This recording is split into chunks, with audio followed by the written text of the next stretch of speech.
Eu li todos os documentos que foram disponibilizados ao público que amparam a prisão dos militares que, segundo a polícia, estariam envolvidos numa suposta tentativa de golpe, até mesmo uma tentativa de assassinato de autoridades, inclusive o ministro relator do caso. E lendo aqueles documentos eu comecei a pensar, mas onde exatamente está a tentativa? Né? O gaslighting funcionou comigo. Eu achei, será que eu estou ficando louco? Todo mundo está falando isso? Mas aí, lendo as opiniões de juristas, parece que eu não estou sozinho nessa. Vale a pena nós observarmos. Existem alguns pilares de qualquer sistema de justiça. Entre eles, a presunção da inocência, a punição ou mesmo a investigação de pessoas apenas com crimes previstos em lei. Você não pode punir alguém por um crime que não existe no Código Penal ou nas leis brasileiras. O tratamento igual a todos os cidadãos, incluindo aí as autoridades. E o direito de defesa. Essas são algumas bases de qualquer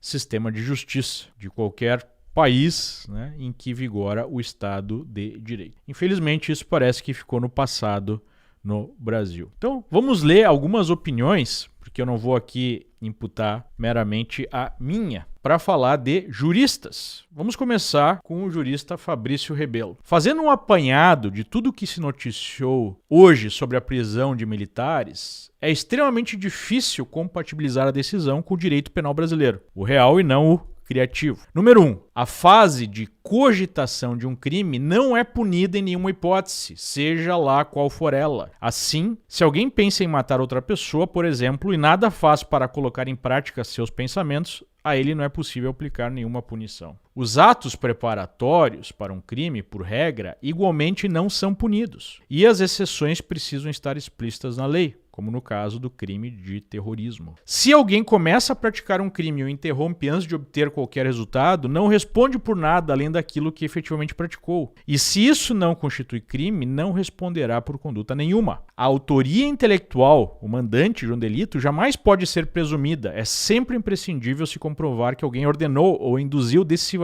outras pessoas a agirem, não bastando que eventualmente se beneficie da ação. Mesmo no caso do crime de associação criminosa, é imprescindível haver um vínculo permanente e estável entre os envolvidos para a prática de delitos, no plural. Uma eventual reunião de indivíduos para a prática de um só crime não caracteriza associação, sendo o caso de mero concurso de pessoas. Se a hipótese de suspeita de crime envolve homicídio, a pretensa vítima jamais pode figurar como juiz do caso. Me parece uma coisa meio óbvia, Haveria outros aspectos a se comentar, inclusive o mirabolante suposto planejamento que faria inveja aos personagens Pink e Cérebro. Mas, de fato, a sensação prevalente diante do que estamos presenciando é só mesmo a de que o direito penal morreu. Como venho dizendo há tempo, o dito Estado Democrático de Direito hoje só resta o Estado. Temos também a Janaína Pascoal. As notícias são surreais. Os jornalistas falando que tentaram matar o Lula, mas desistiram. Pelo amor de Deus. Será que esses veículos não têm uma assessoria jurídica para evitar passar vergonha? Mas, Janaína, esses veículos não estão mais na fase da imprensa, de noticiar os fatos ou mesmo de dar opiniões. Esses veículos produzem o que se chama de propaganda política. São meros aparelhos da esquerda. Mas voltando ao texto da Janaína. E isso faz tempo. Os líderes mundiais não devem estar entendendo nada. Não houve tentativa. Para ter tentativa é preciso ter início da execução. Mesmo quando se inicia a execução, que não ocorreu no caso, a desistência voluntária descaracteriza a tentativa. Por óbvio, o tal plano precisa ser investigado, mas não dá para dizer que houve tentativa de homicídio do presidente. Até ele está surpreso. Ele mesmo disse, no início do mandato, que precisaria ter uma narrativa para justificar tudo o que está acontecendo no Brasil nos últimos anos. Não estou diminuindo as investigações, voltando aqui a Janaína, mas a imprensa precisa lidar com os fatos. Infelizmente, a última coisa que a imprensa está preocupada é com os fatos, falando aqui da esmagadora maioria do que já não é mais imprensa, do que se trata de uma militância de redação. André Marcília. Alguns aspectos jurídicos sobre a decisão de hoje. 1. Se os documentos não demonstram início de nenhuma ação de execução, não há crime. Cogitar sem executar, seja o que for, é lícito ou não haveria livros e séries de crime no Brasil. 2. Se os fatos são de 2022, não há ameaça presente, não havendo razão para se ignorar o devido processo legal, decretar sigilo e deferir medidas de força. Ou seja, para que você vai colocar uma prisão preventiva de um sujeito que supostamente seria uma ameaça há 2 anos atrás. 3. Ignorar esses fatos viola a presunção de inocência dos envolvidos. 4. O ministro Moraes seria vítima, não pode ser juiz do caso.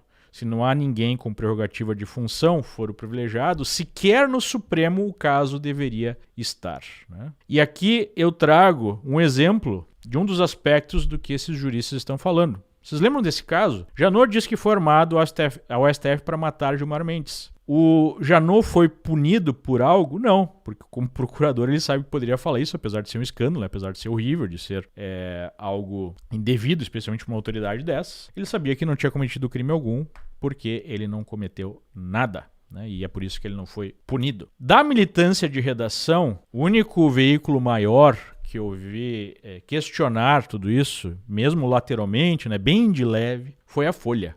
Moraes cita 44 vezes Moraes e acumula mais um caso em que é personagem, eles não quiseram usar aqui, né, o termo vítima, e juiz ao mesmo tempo, né? Então vejam, o que a gente está vendo no Brasil é uma inversão da própria realidade, porque quem está sofrendo censura, quem, né, cometeu uma série de crimes ao longo das últimas décadas, no maior caso de corrupção de saque ao Estado da história, e agora todos esses sujeitos envolvidos estão soltos, alguns com muito poder, não é mesmo? Quem está sendo censurado, quem está sendo perseguido, quem está sendo preso por manifestação, onde estão os exilados? Tivemos até uma morte na cadeia. Quem está presa há 2 anos por escrever numa estátua com batom? Então, é uma inversão completa, é um gaslighting. Para quem não sabe, gaslighting é quando você fica levando uma pessoa à loucura ao afirmar coisas absurdas, né, e fazer de conta que a única pessoa que não está entendendo, que está percebendo algo, é ela, e não o resto dos seus familiares, amigos, do resto da sociedade, né? A imprensa está fazendo exatamente isso neste momento. Mas eu entendo, né? Tudo é necessário para justificar o que acontece no Brasil hoje. Até mesmo os defensores desses procedimentos questionam, né, e colocam a sua excepcionalidade, para dizer o mínimo. Então tudo isso precisa ser justificado com acusações gravíssimas. Estamos fazendo tudo isso porque olha só a ameaça que paira sobre nós, né? É um truque antigo de muitos regimes, mas extremamente efetivo. Mas obviamente que nem todo mundo cai nessa.